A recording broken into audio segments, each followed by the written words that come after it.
It's about getting into schools and talking to young people because, you know, I know that people can change.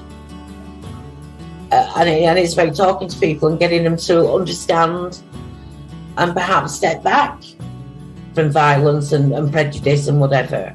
And we just need to work together and keep on the good fight there. Absolutely. Hey there, guys. We are ecstatically happy to announce that we are associated with the Sophie Lancaster Foundation. The times are changing, and with the unfortunate death of Sophie, those changes have made a massive impact for the future. If Sophie was with us still today, I can guarantee what you are doing will still be reaching so many lives of young teenagers, young adults, and those who wish to be as different as possible. So thank you very much. To find out more about this incredible foundation and all the work they do, and more importantly, how you can help, head on over to www.sophielancasterfoundation.com.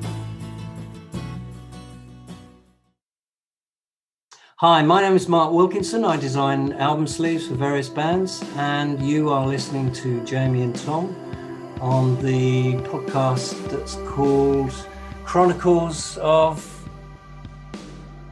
Podcast. You heard it here first, folks, but not necessarily as fast as it should have been.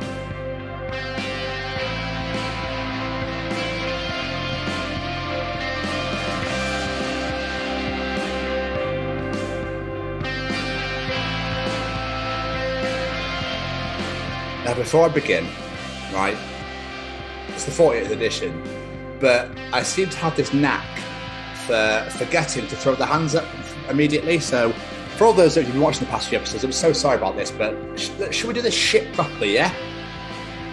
Hi, guys. It's the Chronicles of Podcast, and it's the 48th Game Show Wave, all of the Game Show Wave. Excellent. It's the 40th edition. And Jamie, I believe these are the Chronicles of Mark Wilkinson, am I right? You are damn right, sir. Wonderful. I keep enjoying driving, so I'm going to keep going. That's okay with you? That's fine by me. I haven't got a license anyway. Wonderful. Hit it!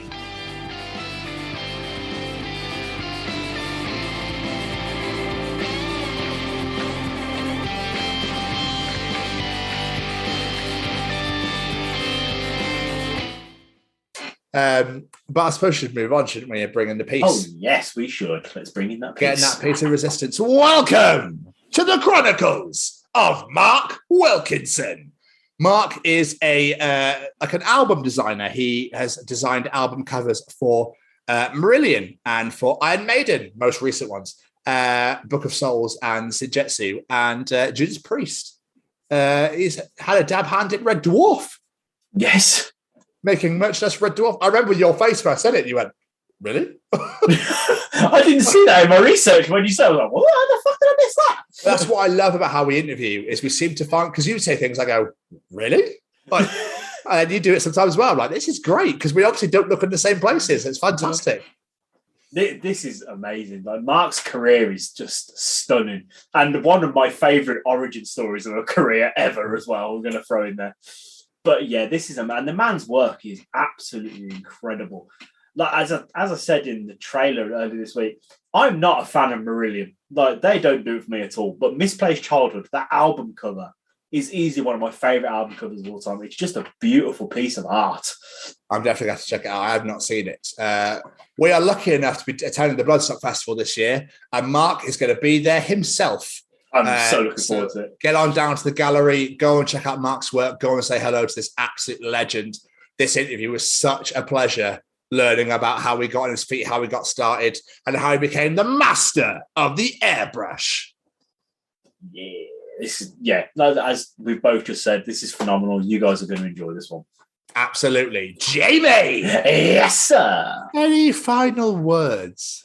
Just a massive thank you to Mark. This was absolutely amazing. Really appreciate you doing this, and for your very kind words afterwards as well. Very, very, very nice. Absolutely. Mark, thank you so much for taking the time out and sit to chat to us. We're glad that you enjoyed it and found it so easy. It was an absolute pleasure to talk to you, my friend, and we look forward to seeing you at Bloodstock. Yeah. Ladies and gentlemen, here we go. Ladies and gentlemen, interviewing this week, it's Mark Wilkinson. Well, there you go. What can you do? Eh? Well, exactly, my friend. How was your day? Good. Went to see Elvis this afternoon. Oh, nice. How was that? Brilliant. You seen it? No, the other half has, and she was like, "Do you want to come?" I was like, "I don't know, Baz Luhrmann though." I'm really I really want to see it.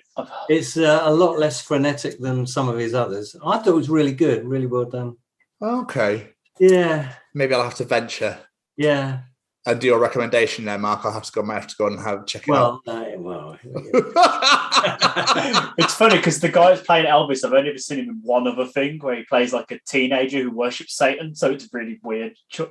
Change between characters. So he probably did a deal with the devil, didn't he? I mean, that's the you must have to get that role, yeah. Trope, isn't it? Yeah.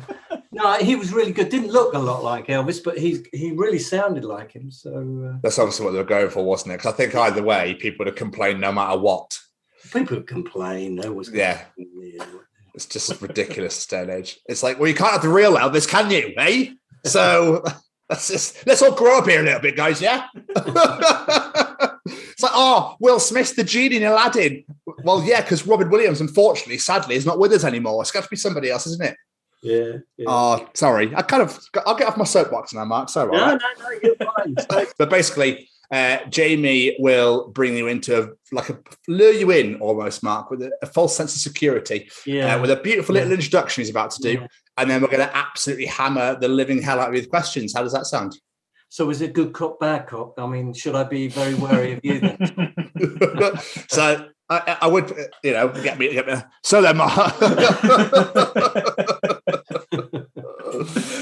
Beautiful. Let's do my introduction. Ladies and gentlemen, today we bring you another fantastic guest for you to enjoy. Today's guest is a wonderful artist who has so many talents, and using those has created many album covers, including a couple of my personal favourites of all time, and more for musical artists all around the globe. Which artists, you ask? How about Judas Priest, Iron Maiden, Marillion, and many, many more. Ladies and gentlemen, these are the Chronicles of Mark Wilkinson. Welcome, sir. An absolute pleasure. You're very welcome. Yeah, the pleasure's mine. But I suppose... I think the pleasure's mine anyway. I think the pleasure's mine. We'll see how it goes. Halfway through. No, I'm taking that pleasure back, actually. I've had enough of your shit, guys. I'm taking that pleasure right back. It's going right back in this pocket right here, actually. Thank you very much. But I suppose, Mark, we should really get to the real hard-hitting stuff straight away. How have the last few years been for you with the pandemic? I was really busy over the pandemic. It's been this last year that I've tended to take my foot off the pedal a little bit. Okay. So, the irony is not lost on me there. Even though I do tell people that I'm semi-retired, it doesn't seem to work too well. So I am still, I've still got a lot of things to do. That's crazy. So what, almost like because everyone's locked away, they're like, okay, we can actually catch up on this stuff. Get Wilkinson. He could do that for us. And everybody had the same idea. Well, it coincided with 3 big jobs that came in during that period. I mean, there was Fish's final studio album, which was a 100-page book, and then there was Iron Maiden album, Senjutsu, and then there was the 44 or 45 CD box set for Judas Priest, the 50 heavy metal years, and 130-page book to put together for that, and it all came at once. So I kind of welcomed the quietness of lockdown, and we live in a small village, and just outside my window there's plenty of fields and places to walk. So it kind of was a good time for me to be locked down, unlike so many others, and I didn't have to go anywhere. I just having a lot of phone calls, a lot of things like this with people. So it's crazy. It's become the norm now. Yeah, like Zoom. No one ever knew what Zoom was until 2020. I know. It is crazy. You're right, and you meet a lot of strangers, and as I say, like you. And but it's fine. It's fine. I mean, but it is a different way of working. That's for sure. I mean, I used to be travelling up to London a lot, but barely at all now for work. It's really weird. Do you prefer it that way though? No, not really. I do like to meet people face to face, and yeah. Oh, okay. Yeah. It's nice to hear though, because the whole world was doom and gloom over the pandemic. So one thing I love about this show is we ask that question to everyone, and I'd probably say 90% of the people we spoke to have gone, do you know what? It was great. I got loads done. Wow. I got to rest and do nothing, and it was amazing. Well, even musicians, because I mean they've had a terrible time, haven't they? Terrible. Yeah, I even think then, a lot of them are like, "Oh, we didn't have to tour. It was great. We just got to relax." Christ. And now after Brexit, they can't tour, so I mean it's it's a fucking nightmare, isn't it? For them? I really feel for them. So yeah. Yeah, same. Especially there's no money pumped into the industry either. Yeah. So it was just like you're on your own. You can't go anywhere. You can't play anywhere. We'll shut all your venues down, and we're not getting any money. So good luck with that one. Maybe work on the new albums. That's what a few people have been doing. I mean, I think a lot of people built home studios as well, didn't they? Yeah. Which is great. So yeah. Good. But are you two musicians at all? No. Tone deaf. I'd like to be. When I was younger, I wanted to learn to play guitar, but no. Yeah. Okay. So, Mr. Wilkinson, a question I like to ask all of our guests. Take us back to the days of young Master Wilkinson. What did you want to be when you grew up? Was it always art for you? Well, yeah. No, not really. I always feel that I'm cheating people with this answer, but it's the truth. I mean, I didn't start drawing till I was about 17 or 18. I was in a job that I didn't particularly enjoy, and I just started to doodle. That was it. I'd shown no sort of. I certainly wasn't a child prodigy or anything like that, or had a burning ambition. It was sort of staring out of the window and thinking, "Christ, is this it?" As so many 18-year-olds probably do, and. I was in an open planned office in Slough. It was Ricky Gervais's office, really. My boss was Ricky Gervais, and I just started doing caricatures, and I didn't even know that I could do it. And I mean, it sounds absolutely bonkers now, but I was in a drawing office, and I used these repeatograph pens, which were had a very fine needle, and they were always getting blocked. So you had to take them to bits, and everyone had these ink rags, where ink blots everywhere, and because you took the thing apart, and there was this really fine needle, and you cleaned it with the ink rag. You had to be very careful not to bend the needle as you put it back in. I can see you glazing over a bit there, Tom, but honestly, this was big stuff for us in the drawing office. And some of these ink blots kind of suggested faces. It's a bit like seeing a stain on the ceiling or whatever, and you see a face, or you make out some scene, or looking at a cloud in the sky, and you can make out something. So I tended to do sort of drawings of people. Once I cleaned the repeatograph pen, just to make sure it worked, you put the ink rag, and then you would draw over the ink blots that were already there. And I could capture a likeness, and I never knew that I could do it. I'd never tried to do it before. And so that is really how it started. As stupid as that. I really wish I had a better story to tell you, but it was that. I think it's great. It's kind of one of the most unique stories for an artist to start ever. That's amazing. I know. Well, it just sounds like I should have had this burning desire to be an artist. No, I never did. It was a form of escape for me, because I just started doing these caricatures, and they got better and better, I thought. And I was getting better and better likenesses. And somebody just looked over my shoulder one day and said, "Oh, okay, that's blah, blah, blah. And, that's you. Could you design a poster for the next, I don't know, dance that we got coming up at the end of November or something? And, could you do something for us with the guy that runs the table tennis club, and do a funny drawing of him?" I thought, oh, God, I don't know, could I? So... I took my ink rags home, and did them in the evenings because obviously I couldn't be doing that at work. And these posters started to be shown at work.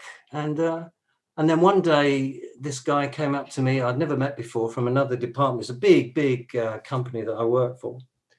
And he said, "Are you the guy that designs all these posters and does his caricatures?" And I said, "Yeah." And he said, "What the hell are you doing here? You should be doing something with this." And oh God, should I? There's something about the wisdom of strangers, or the kindness of strangers or whatever. I just never, ever considered it at all. And so I applied to go to art school, and that's how it started, and never looked back. So there was no real any influence then. It was just because you were sat in an office like, well, I'm bored. I'm just Yeah. It really was that. I mean, I didn't want to be a caricaturist because actually this guy said to me, "Why don't you go and do some caricatures of footballers and go to the Sun, and see if you can." Yeah, I know. I don't really want to be doing that. I mean, I was a huge music fan, and when you say, "Had you ever considered doing anything like that?" Well, I guess, my dreams. I used to stare at record sleeves and think, how the hell does he do that? And look at all the detail in the gatefold album sleeves, and I was just entranced by it all. But I never thought in a million years that I would get a stab at it. So it was really a case of one step, 2 steps, 3 steps. What do they say? Every journey starts with a single step, and with me it was boredom. It just sounds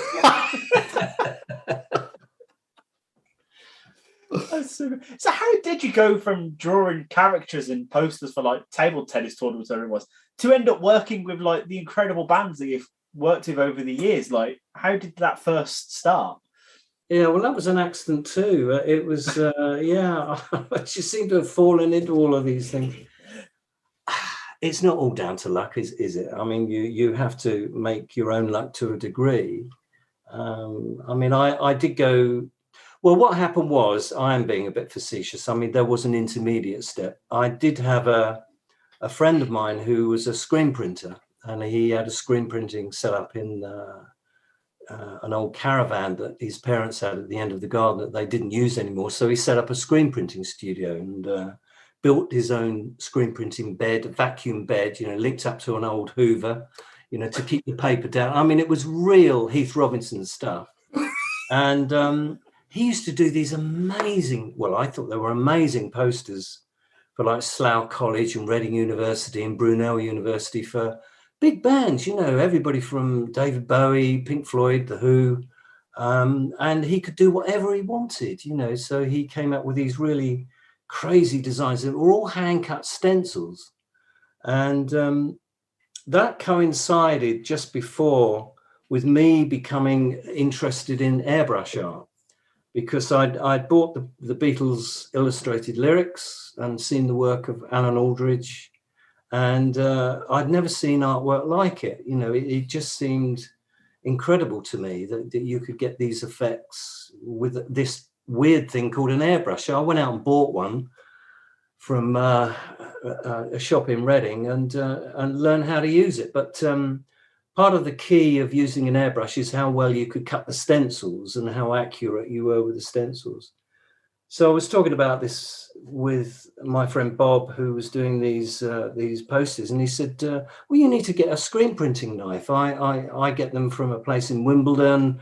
Come over to the caravan next week. I'm doing some posters. I'll teach you how to use So I then learned how to use a proper knife, and he gave me a couple spare that he had because you could sharpen them on a stone.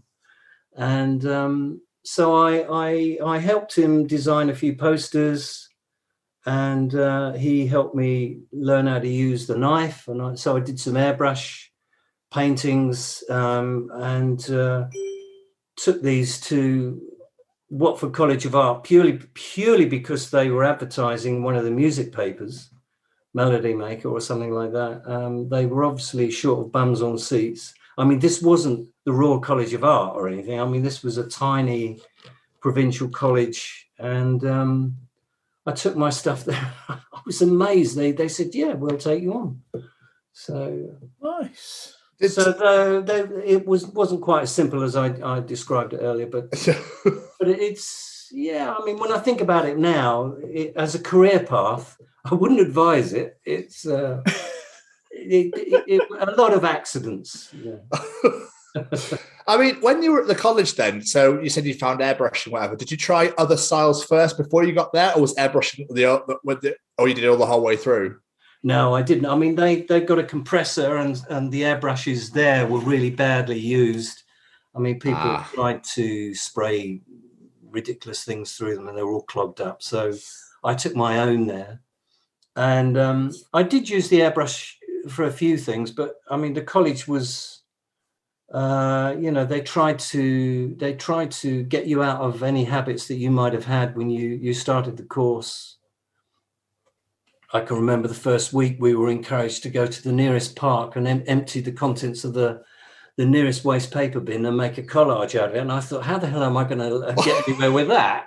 I mean, I could see what they were trying to do. They were trying to break you down and to try and get you to see things in different ways. And it was a good lesson, actually. But I didn't use the airbrush for that. So obviously you did those posters with the art. So what was the first band you worked with album cover wise? Well, you won't believe that when I left art school, I joined a studio in Covent Garden. I mean, the rents, it was just after the fruit market had left, and rents were really cheap. I mean, £12 a week. In Covent Garden, right in the centre of Covent Garden. No way. Covent Garden, you cannot imagine how different it was in those days. This was Maiden Lane in Covent Garden. So it's very close to the centre. I think that we've got one wine bar, Brahms and Liszt, where everyone used to go to. There was a magazine in the floor above us. It was called, I think it was called Ritz Magazine. It was David Bailey and Litchfield's sort of fashion thing that they were doing. So we saw lots of fashion models going up the stairs, and there was me and three other artists. Oh God, where have we gone wrong?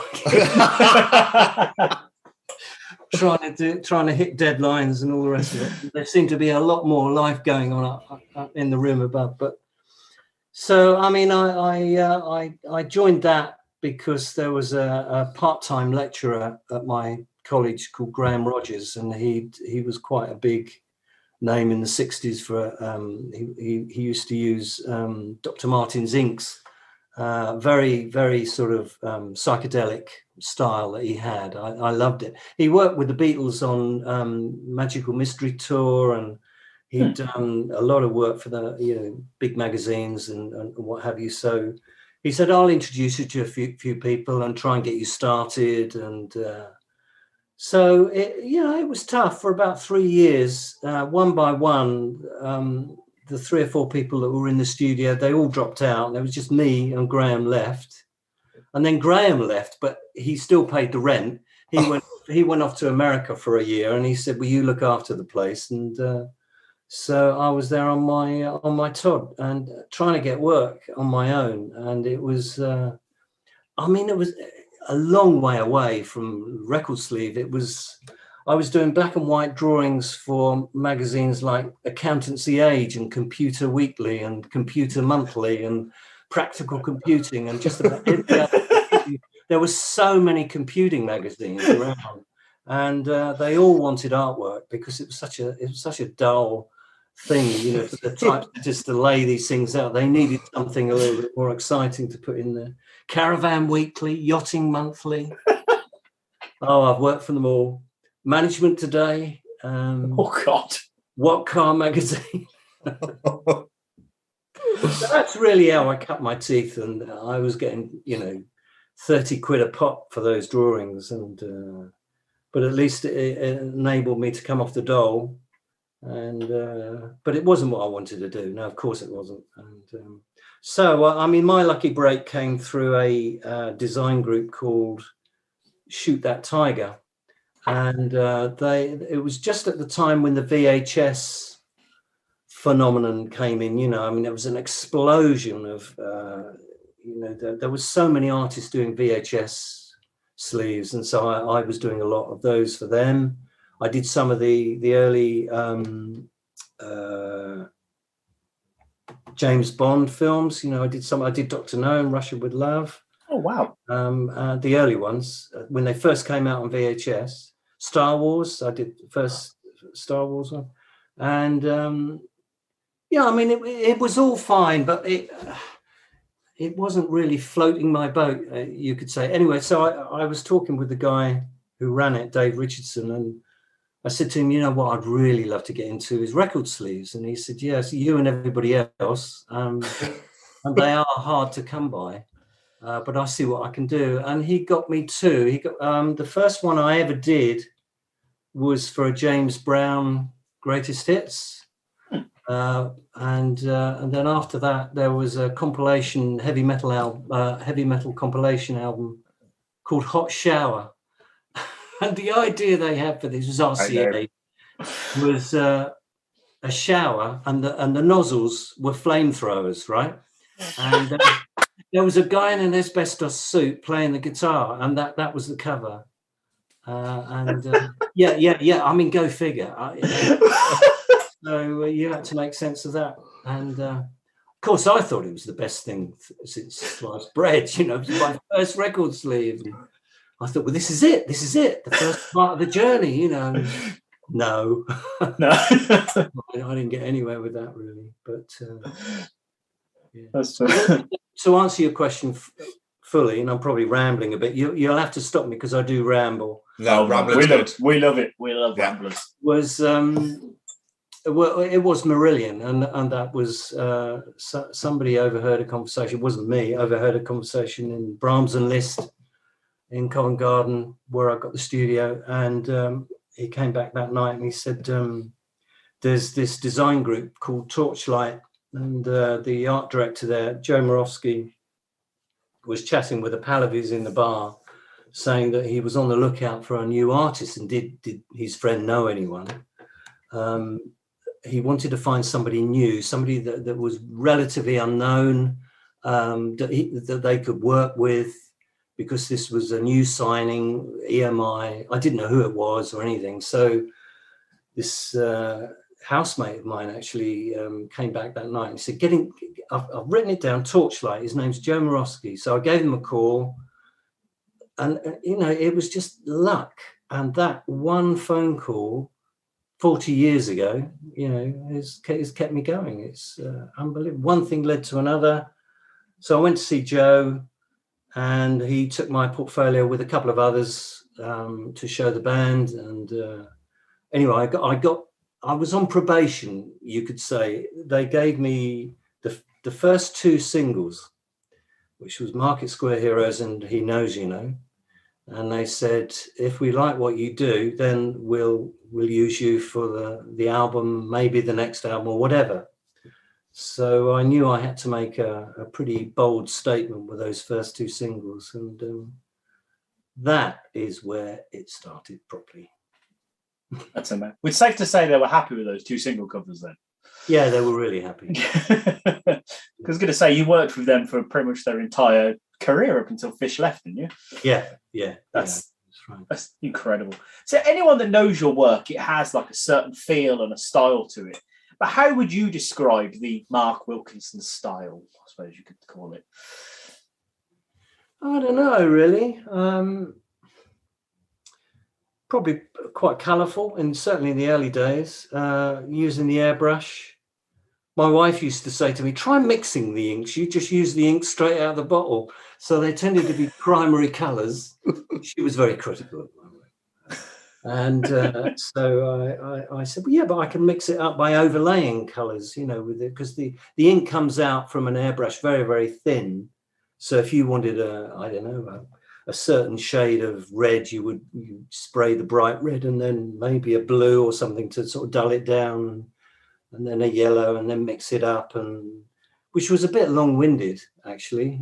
So she probably had a point. I feel like you just had an epiphany. Where I've gone wrong all these years. It was like a light bulb went off in your head. Then, like, fuck, you were right. I should have just done that the whole time. Yeah, I did learn to do that later on, but those first ones, if you look at them, I mean, the inks are straight out the bottle. But anyway, they worked, and it was really surreal, you know, to see. I've been used to seeing my work printed largest magazine cover size, and then suddenly there were these huge posters that went up all around London, and you know, Marillion were they were never a very fashionable band, you'd have to say, but I mean, they were certainly a happening band, and they were spearheading this new prog movement, which I was totally unaware of. And they certainly rose to the top of that particular class of or that movement in prog music. So I was very lucky, because their album went straight to number 7. You know, the singles went top 20 first time. They had a huge army of fans, still do, and you know, poured over every detail. And so, you know, suddenly I was getting loads of inquiries. You know, the phone had been totally silent for 4 years. I was doing all the chasing, and then suddenly I was getting a lot of inquiries, so it was lucky. Yeah. Sorry, Computer Weekly, you have to wait. Is that all right? Yeah, that did actually happen on a few occasions, I must say. Sorry, boys, I've moved on. Yeah, I don't need computers anymore. I appreciate the step up, though. Your yacht is not quite rock and roll enough for me anymore, I'm afraid. It must have been really cool. What I wanted to do, I mean, that's for sure. I mean, I never thought I'd have the opportunity. I did go to a few design groups, and in those days, in the late 70s, early 80s, I mean, most of the big record companies had their own design studios, so you could make appointments to go and see them. And if you were lucky, you would get to see them. If you were unlucky, you would leave your portfolio there at the beginning of the day and pick it up at the end of the day and hope that they'd seen your work. More often than not, they hadn't bothered, you know. So it was tough, but you just have to keep pushing. And if I had one piece of advice for anyone wanting to get into just about any field, really, is never give up. And you have to hope that you do get a bit of luck, which is what happened to me.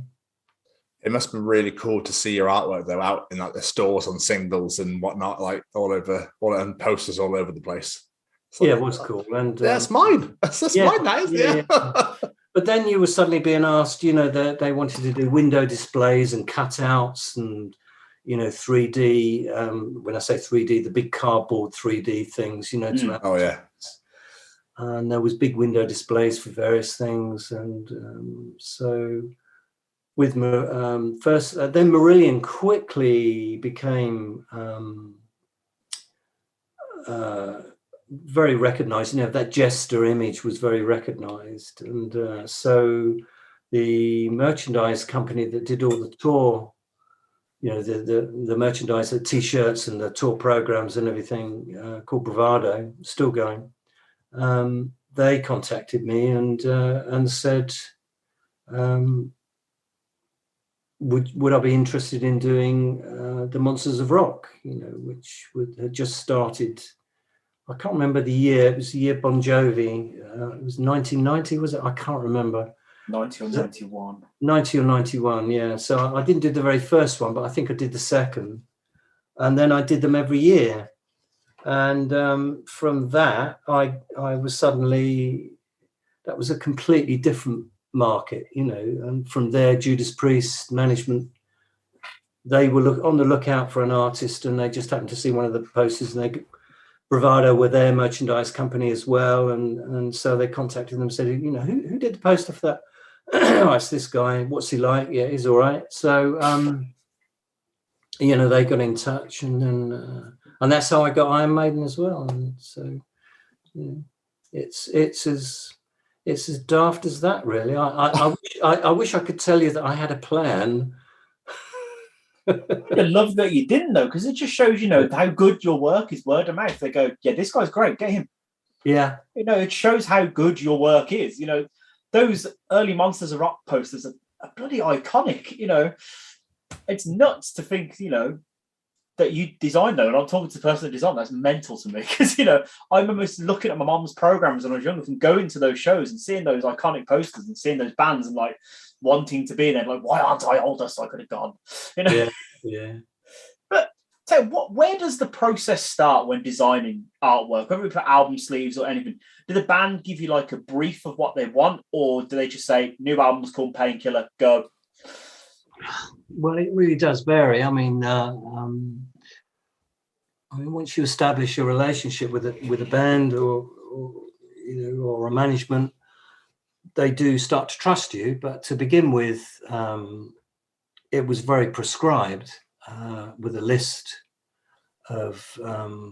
Certainly the first Marillion album, there was a list as long as your arm from Fish. What he wanted on the album sleeve, loads of detail. And I can remember the meeting with them at Torchlight, Joe Morosky presiding. He'd designed their logo, and so then it came down to talking about the album. They wanted a gatefold. This all amazed me. Two things amazed me about Marillion. First of all, that prog rock had started up again, because when I was at art school, I graduated in 1977, and it was the height of punk. I mean, everybody was into punk and new wave that came after, but and prog was such a dirty word, they really kicked it into touch, I thought, so this is why I was just not aware of this new movement, for prog rock. I mean, there were bands like Pendragon and Palace and various others, but it was Marillion that seemed to rise to the top. So that was the first thing. And the second thing was gatefolds. I mean, gatefolds, nobody was doing gatefolds anymore. I mean, it was with the punk thing, it was all single sleeves. It was Jamie Reed cut-ups, and it was very simple, very designed. And I love some of it, I really did. But I really didn't think I'd get the opportunity to have a wide canvas to work on, as it were, with the gatefold sleeves, and with a band, and in Fish in particular, that really loved all of the symbolisms that he'd grown up with loving, with Yes and Genesis. And so you come home from the bus with clutching your gatefold out, and you'd open it up on the bus, and you'd look and you'd pore over all of the detail. And it's like XTC did with the Dukes of Stratosphere thing, manufactured by Garrard and Lofthouse. Now, what does that really mean? Garrard and Lofthouse, what does that really? So, I mean, you were looking for lots of clues all around. And so this is what Fish wanted their fans to do as well. He wanted a lot of detail, which took time, to achieve. But we did get there in the end. So someone like Fish, and certainly in the early days, it was a list of things. I want this jester. I want him in a really dingy bedsit room, composing a song. I said, oh, okay, so what would he be doing? Have a guitar? No, not a guitar. That's too obvious. Let's give him a different instrument. So, okay, I wrote that down. Left it up to me what to use. There could be a TV on in the background and a mattress on the floor, because he can't afford a bed, and there'll be lots of fag ash around. So I mean, although it was this prog rock band, it was not typical prog imagery. It wasn't castles in the air. It wasn't very fantasy like. It was a lot more visceral and a lot more.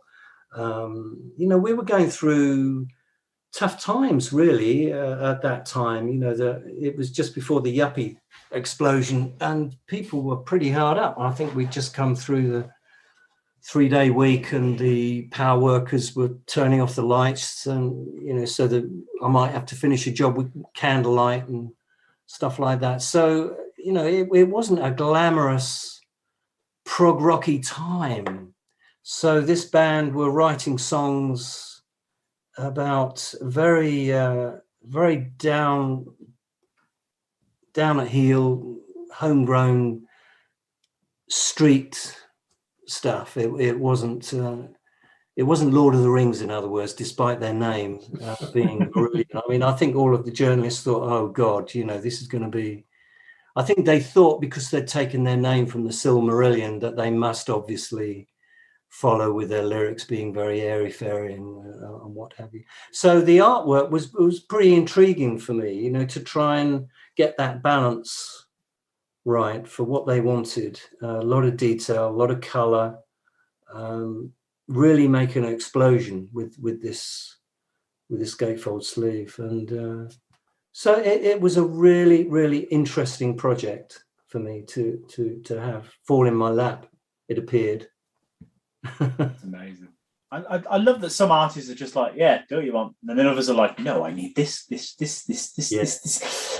great. I love that because at the end of the day, that the album artwork it represents that album. You think of Appetite for Destruction, for example. First thing you think of is that cross. Yeah. You don't think of any of the songs. First thing that comes to your head is that cross.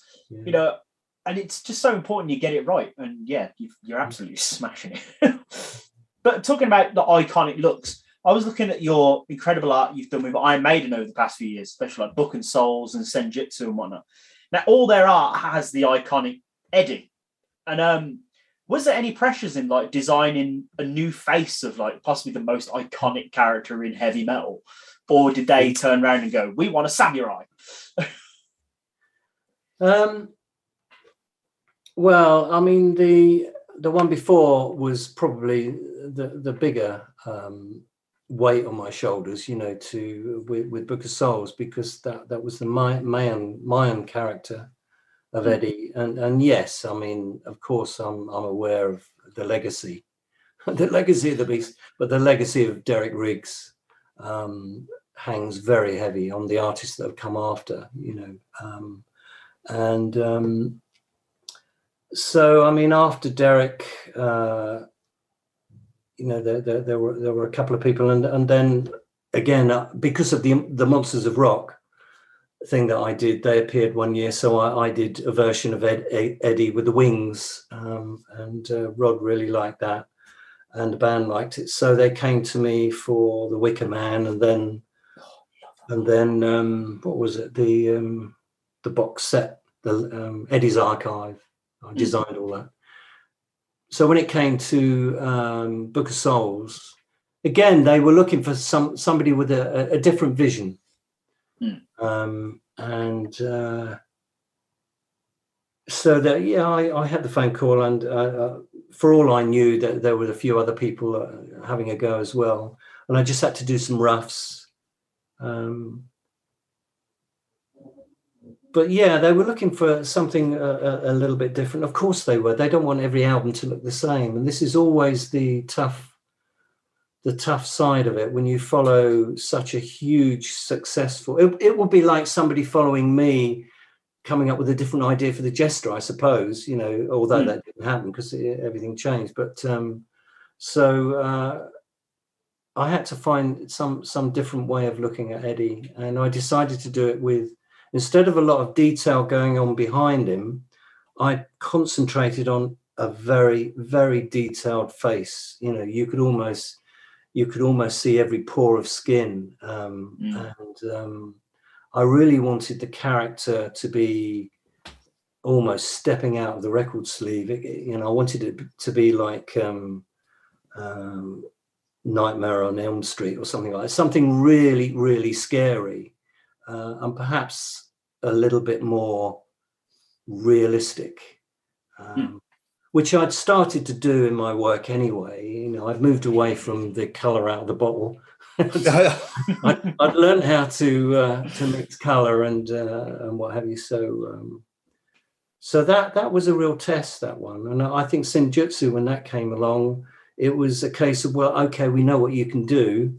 We want another unique way of looking at Eddie, but we want to retain that very hyper realism that you can do. But we want a samurai, so I put the teeth in, the snaggle tooth teeth, which comes from Japanese Oni mythology, the Japanese shape-shifting monsters, the Onis they're called, and they very often have these teeth which are replicated in the kabuki masks. So I thought, well, that would be an interesting way to. So instead of having a normal set of dentures, I'd add these fangs.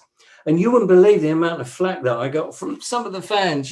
How dare he, play around with Eddie like that. When is Eddie? He really needs to see a dentist. What the hell is going on? So, how dare you mess with the look of this fictional character? Well, indeed, yeah. So I knew I had my work cut out for me. The one that I think it's on your Instagram where he's holding the shrunken head is unbelievable. Yeah. I just wanted to tip my hat and say that one is sensational. And I think there's the one with in the Japanese background where it's like, it's like really quite wide, isn't it? For it's like also absolutely sensational. Well, that was Steve Harris's idea to go for something a lot more simple for the covers and have the real detailed stuff inside. And again, some of the fans really didn't appreciate that. They, because they've been used to Derek doing highly detailed covers and all of the symbolism and detail being on the fronts. To usurp that and come up with something, 180 degrees on it, or 360, to have the detail on the inside, so you wouldn't know from seeing the very first incarnation of Senjutsu or Book of Souls, you wouldn't know that there was anything else. I just love the hyper realism. The detail on the suit, the samurai suit on the Senjutsu one, it's stunning. The artwork, like the detail, is absolutely stunning. Yeah. I used some 3D. A friend of mine who's a 3D artist helped me a bit with that, and so I designed the whole thing, and we kind of worked together on that because I knew we needed to get a lot of detail, a hell of a lot of detail there, far more than the Mayan Book of Souls, Eddie.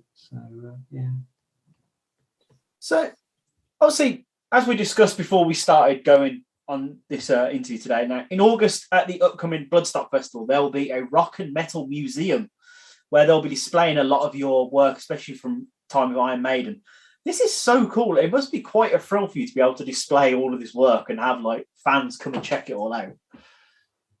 Yeah, have you been there? Have you been to Bloodstock before? I haven't been since like 2004. That's probably so you've not seen the art tent because it's amazing. I mean, when Paul first, because I exhibited there a few times, and when Paul first told me about it, I just imagined, a rock festival, and it would be a marquee, like, and understandable, and it would be, everything pretty flimsy. It really isn't. It's state of the art. I mean, you would think you were walking into a top London gallery. He's got proper flooring, he's got proper lighting, proper walls to hang all the art. It's amazing, absolutely amazing. The attention to detail that Paul is done. And then he's got all these guitars that are made, by Sonoja Guitars. I don't know whether you've seen any of those. They're special guitars done by this Lutheran in America. So I mean, if Motorhead were appearing, he'd do a Motorhead guitar, but he's done other ones. He's done one on Hendrix, and I think they've got about 20 different guitars now. But they usually display, something connected with that festival that year.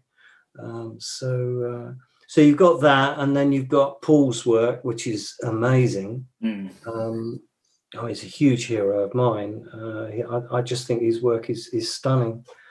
And now he's started to get other artists involved. So it really is a mixed exhibition of heavy rock artists, from around the world, and the quality is out of this world. It really is. Well, I'm talking about my stuff now. I'm talking about everybody else. Yeah. Well, you could big yourself up. The quality's out of this world. Yeah, quality's out. Well, the display will be out of this world anyway.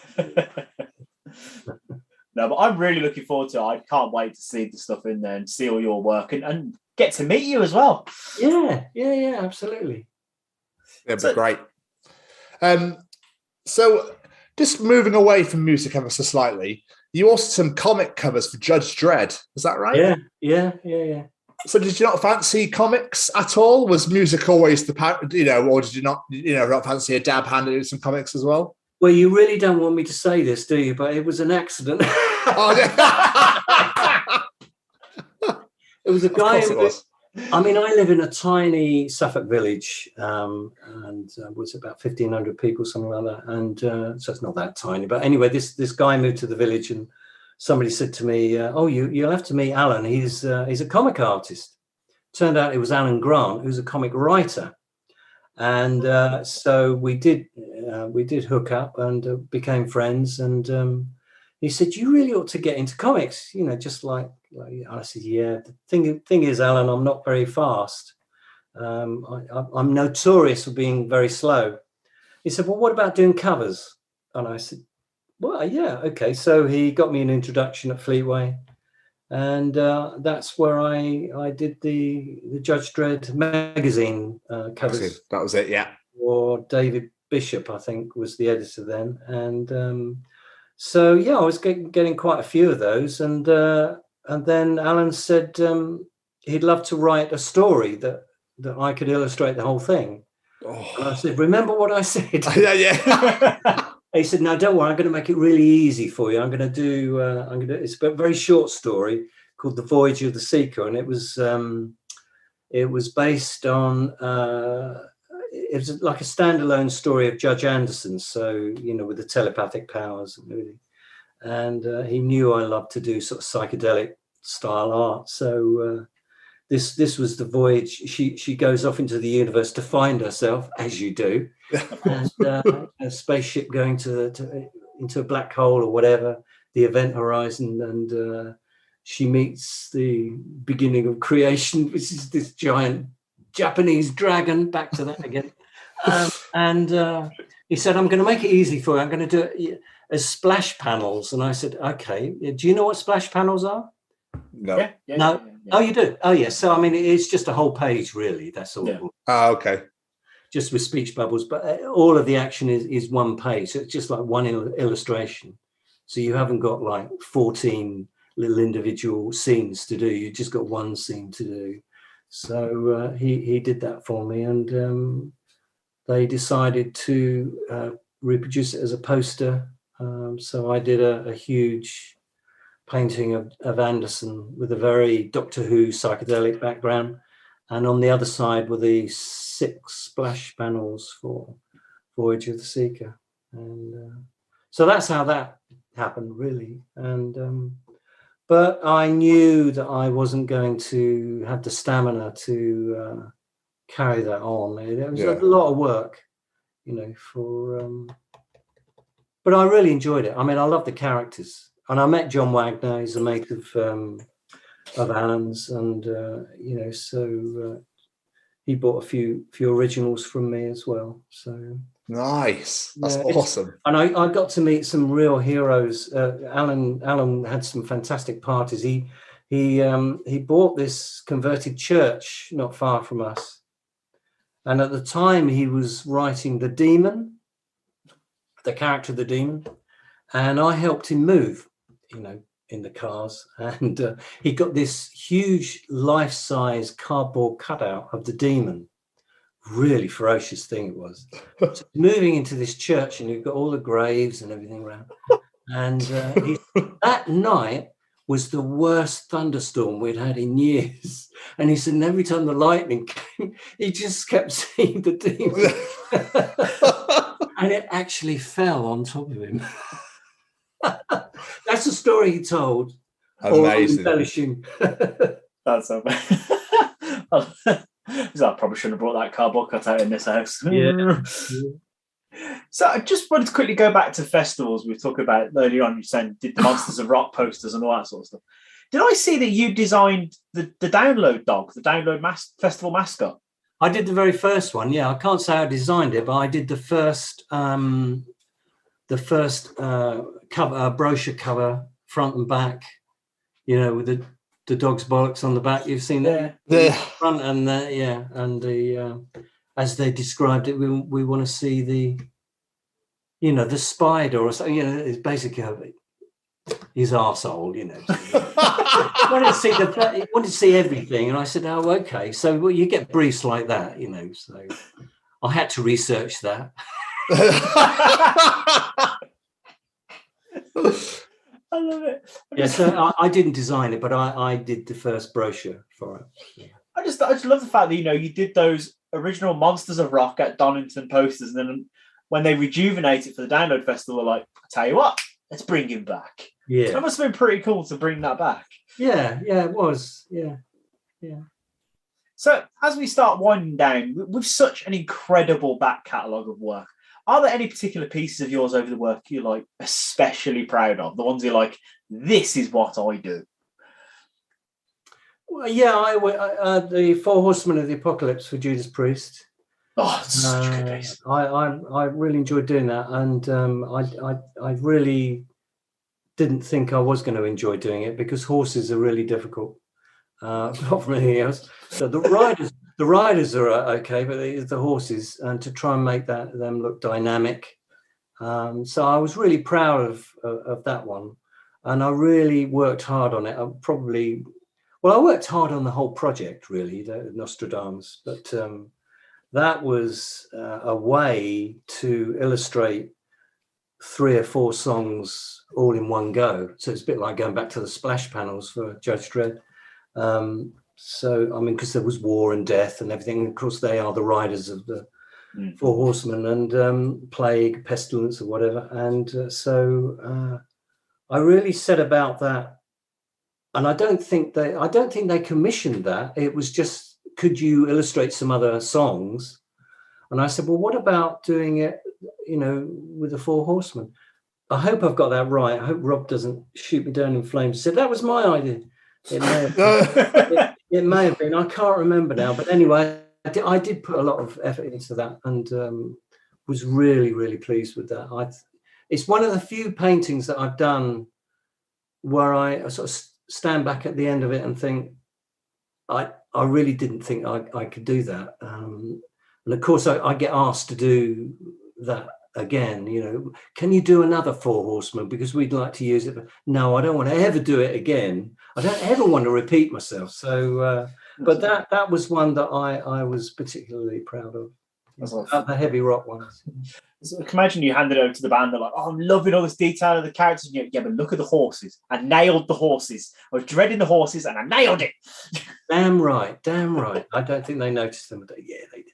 I think they realised that I put a lot into it, and I think because I put a lot into that and some of the other bits of artwork as well, it got expanded. The packaging got expanded from just being a gatefold album sleeve for the vinyl, to being a box set with a book inside and everything else. It was a really exciting project to work on because it was an opera, really. I mean, that's what they were planning to do. It was a proper sort of opera, and so that was exciting to do something a little bit different in that sense as well. But you've also been a bit of a dab hand in the TV world as well. I've read that you did something for Red Dwarf. Yeah, Red Dwarf. That was that an accident? It probably was. Let's be honest. That came from Bravado. They were very successful. Bravado, considering they started off with 2 guys from the back of a transit van selling T-shirts at status quo gigs. To a public limited company, they've done very well, and they started to do TV and film merchandise. I did one for the Flintstones movie, and I went back to Judge Dredd, so I did Judge Fred. So he was That's That would- incredible. So he's holding a pterodactyl, but with a cork in his beak, so it's Yeah. and 2000 BC instead of 2080.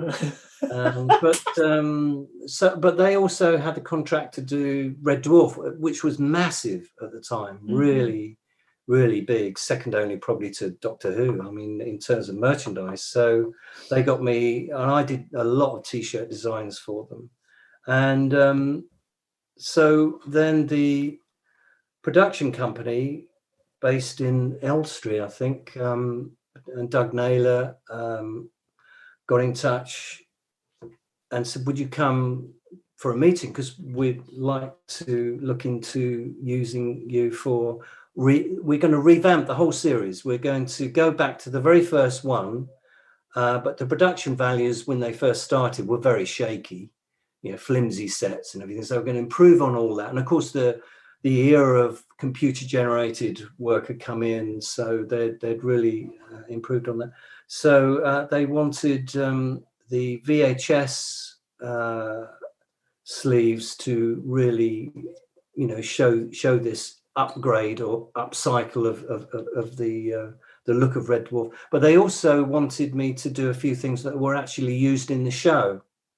So the first thing I did, and again, this was like a test piece really from Doug. He said, I want you to design the 7 ages of Cat. So the evolution of Cat from a cat, obviously, to being in love with Little Richard and everything. And so I did a cat that had got a bow on its tail and noticed the bow and thought, I like this, and started to get into pimping himself up a little bit. And so over a millennia, Cat evolves into what he ends up with. So I had to do the 7 ages of Cat, and Doug really liked that, and he bought the original painting of that, and he also used me for The Last Human, which was a book that he'd written. But then I had to do some other things for the spaceship. A lot of the cutaway scenes you see in the revamped Red Dwarf, I think they home in on Lister. What was it? Fushal, is it? This mythical land, Fushal, which he imagines as being a bit like Tahiti, and all of the cats are worshipping him like a deity. Do you remember? No, I'm trying to remember now. But so I had to illustrate that, and there was this huge battle between the blue hats and the red hats of the cat evolving, sort of half human, half cat. It was really bizarre, really, really bizarre. But I enjoyed all that. I enjoyed it, and there was talk about them doing a movie. And so they were saying, would I like to get involved in that, your production design and everything? I thought, whoa, this is getting, but it never happened. Oh, yeah. I was gonna say, I think I remember rumours of a Red Dwarf movie quite a few. Yeah, they were strong. I don't know what happened. Maybe they couldn't get the funding. I don't know. But looking back on your career, are there any artists or properties that you haven't worked with, but you would have loved to have worked with to see what you could do with your style? Well, yeah, of course. I mean, Pink Floyd were my band. I joined the fan club at 15. I was there right at the beginning with Syd Barrett and everything. And I've never before or since come across a band like them. I think they are totally unique in the history of rock music. The sound, but what they were writing about, it was totally unique, and it just really, really got to me in such a big way. So I joined the fan club, and I loved the artwork of Storm Thorkson. I met him actually, and Fish and I won an award for the packaging for one of the albums. Which one was it? A Feast of Consequences, and it was in the name of Storm Thorkson. It was called the Storm Thorkson Design Award, and that was a real thrill for me, having only ever won a trophy once in my life, Billericay Lawn Tennis Junior Champion 1967. So It's the only other award I've ever won. So that was a real thrill. So Pink Floyd, I would say, the only time I got anywhere 100 miles close to it was there was a documentary about Syd Barrett by a filmmaker called John Edgington, and it was called The Syd Barrett and Pink Floyd Story. And when it finally came out on DVD, a friend of mine that I was doing a lot of work for at the time, had a lot of indie labels. He got the work to do it, and he rang me up and he said, "What's your dream job?" And, a bit like what you just asked, and I said, "Well, if I had to say my dream, it's something to do with Pink Floyd." And he said, "Well, this is as close as you're probably going to get." And so I did a painting of a portrait of Syd, which was a real. I mean, I would have paid them to do it, you know. I just loved it, loved doing it, and I think it's certainly one of my best pieces. I think as well. Yeah. I've no doubt my mum has that. My mum's such a huge Syd Barrett, early Pink Floyd fan. Like if I hear the name Syd Barrett, I instantly get the song "Bike" stuck in my head for the rest of the day because I had to hear it so much when I was a child. Have you seen Nick Mason's Sauceville Secrets band? No. They're really worth seeing because he's obviously the original drummer, so it's not quite a tribute band, but they do it so closely. The Syd Barrett era. Maybe your mum's been there then. My mum will probably know it. Yeah.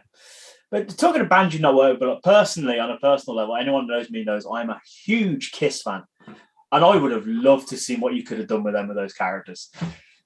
Oh yeah. I've not got close to that. I did something for Alice Cooper once, but that was for another Monsters of Rock. I think I've seen. Yeah, I've seen that. It's amazing. Yeah. So as we start wrapping up now, are you working on anything at the moment that you're allowed to talk about? Not really, no. I wish I were allowed to talk about it because it'd be right up your street, especially what we've just been talking about. But I think it's coming out early next year, so that's and it's been around for a while. I mean, they started doing it. Of course, I can't tell you who it is, so this is going to be terrible. But they started working on it 3 years ago, and as soon as I heard it, I thought, "Oh wow, this is something really special." And I think it is going to surprise a lot of people when it comes out. But I can't say who it is. All right, I know. It's fine, Mark. You can tell us at Bloodstock when there's nothing recorded. It's fine. We won't tell anyone. Yeah. So this podcast, who does it go out to? I mean. That band directly. We don't know who they are yet. When you tell us who it is, we'll make that. But you do have a book called Shadow Play. Yeah. Is that literally just consist of all of your art, or is there other bits and pieces in there? Like what exactly is it within that book? Because obviously you've got it for sale, I believe, on your website. Yeah, down to the last 20 or 30 copies now. Just of the special edition as well. I'll bring a few to Bloodstock.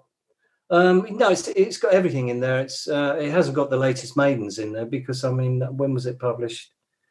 I can't remember. 2004 was it?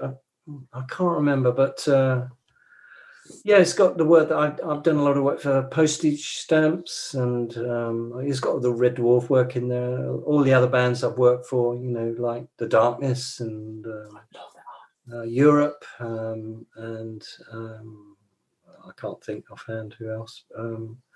And the Nearfest Festival, have you heard of that? That's an American prog rock festival.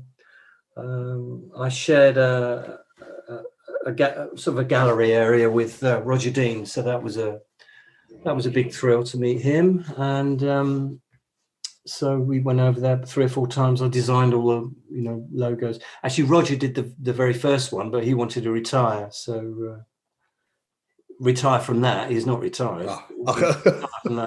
So he asked me if I would be interested in doing it, and or the organisers did, actually. I think it was the organisers, but with his blessing anyway. So I did a few for them. So it's been pretty consistent, as I say. From I haven't had to really look for work, and I know that probably really sticks in the craw, of a lot of people, because it is a struggle. It is a struggle, but as soon as you have something that is recognisable, and the doors do start to open. Absolutely. Yeah, I've been lucky. Last question from myself, like all these original art pieces you've designed for all these people, what happens to the actual pieces of art?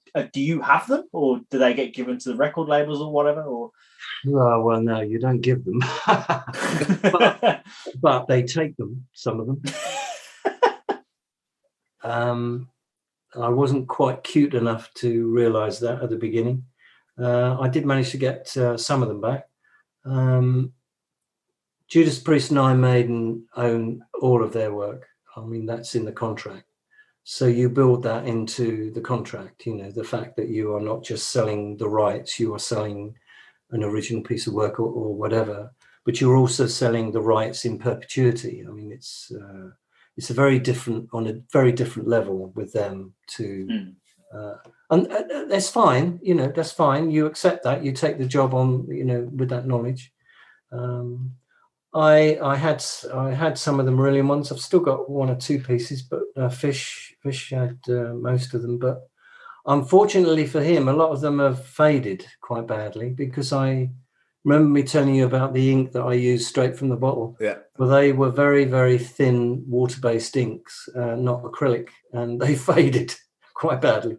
It was only when I started working on his solo albums that I started to use acrylic ink, which doesn't fade, so they've lasted.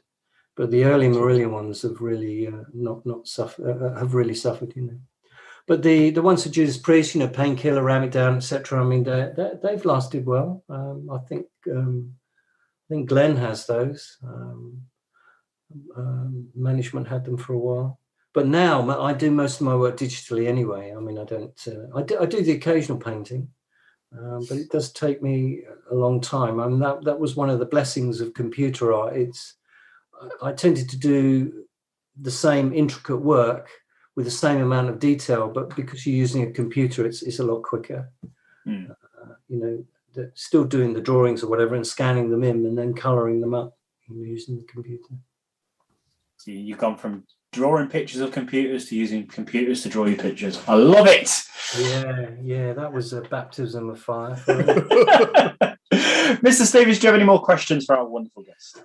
Yes. So, Mark, when you first started doing your caricatures in your office, staring out the window, bored out of your mind, did you ever think that life would be where it is today, that you're doing artwork for massive, huge metal bands, The Darkness, Robbie Williams, etc., etc.?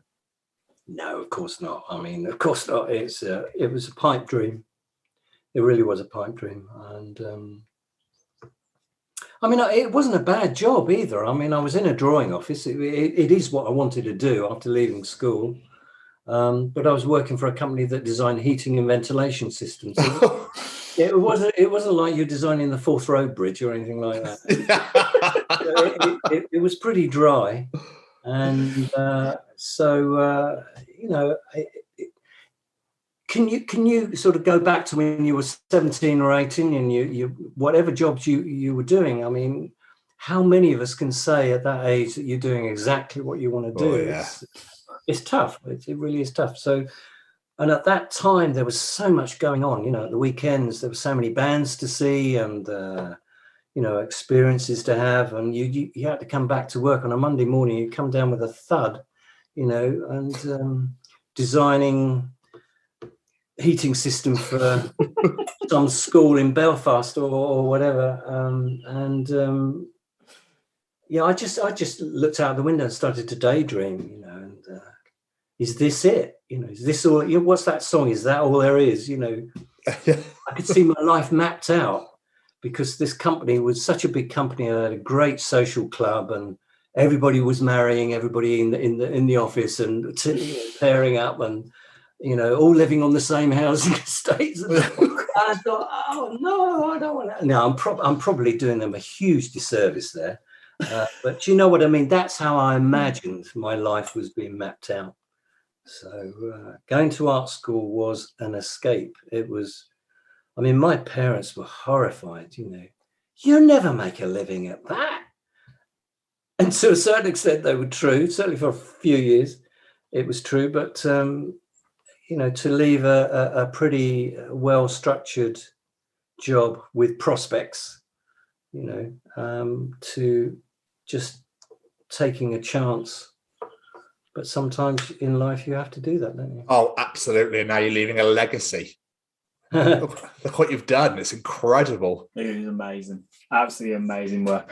This has been so much fun, Mark. Thank you so much for joining us. I probably rambled like man. You'll have to edit it. No, it'd be good. We're just going to leave it as is. So there's anything to really take out, to be quite honest with you. Beautiful. No? All right. Well, thank you, guys. It's been really good to speak to you. And I'll meet you both at Bloodstock. You shall indeed, sir. It'd be great. So thank you so much for taking the time. I appreciate it. I know it's obviously getting dark, but before you go, are there any plug social medias, anything you want people to go and check out at all? No, not really. I mean, just my website.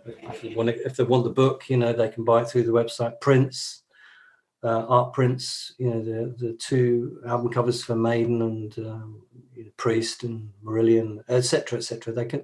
You can find it quite easily. So. Yeah. Cool. Such a humble man. I like it. Incredible. Stay cozy. Always stay cozy. Yes. They're dropping brand new clothing tomorrow, actually, Mark. So keep your eyes peeled for that. Yes, they are. Are you connected with them in some way, then? Did you say? I can't remember. Yeah, we are. Yeah.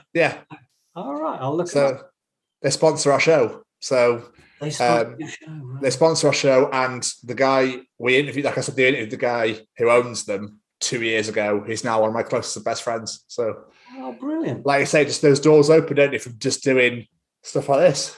Are they UK based or US? Canada. Oh, Canada. They're in Canada, yeah. So highly recommend, sir. Yeah, I like the one behind. What this, man, boy? With the Mickey Mouse and great. I'll let him know you said that, yeah? Don't tell him I thought their work was Mickey Mouse. No, I'm joking. I love it. No, I love it. With the Nirvana eyes and everything, yeah. It's meant to be a panda head. It's a panda? Yeah. See, I didn't get that. With a rose. Yeah? Yes. We've got the rose. Got the rose and the red lips. Brilliant. Okay, I'll have to get one. So, in honor of meeting you at Bloodstock. Oh, legend! Love it. StayCozyClothing.com. You'll be able to recognise me. I'll be wearing the Stay Cozy shirt. Yes. Mark, my friend, this has been a genuine pleasure. Thank you so much, and we'll see you in the middle of August. Really easy for me. Thank you. Yeah. No, thank you. We appreciate that. All right. Cheers then. What a great conversation. I love that conversation so much. It's a great interview. We are piling them up high, boys. Mark, thank you for taking the time out to talk to us. We really appreciate it. We really hope that you guys enjoyed listening to it, as much as we did recording it. That's right, folks. And we're proud to say that we are now sponsoring the Chronicles of Podcast. Ouch. Hosted by Tom and Jamie. Like, you can get 10% off, man! That's right, Shaggy. Just use the special code, The Chronicles, at checkout. Oh, boys.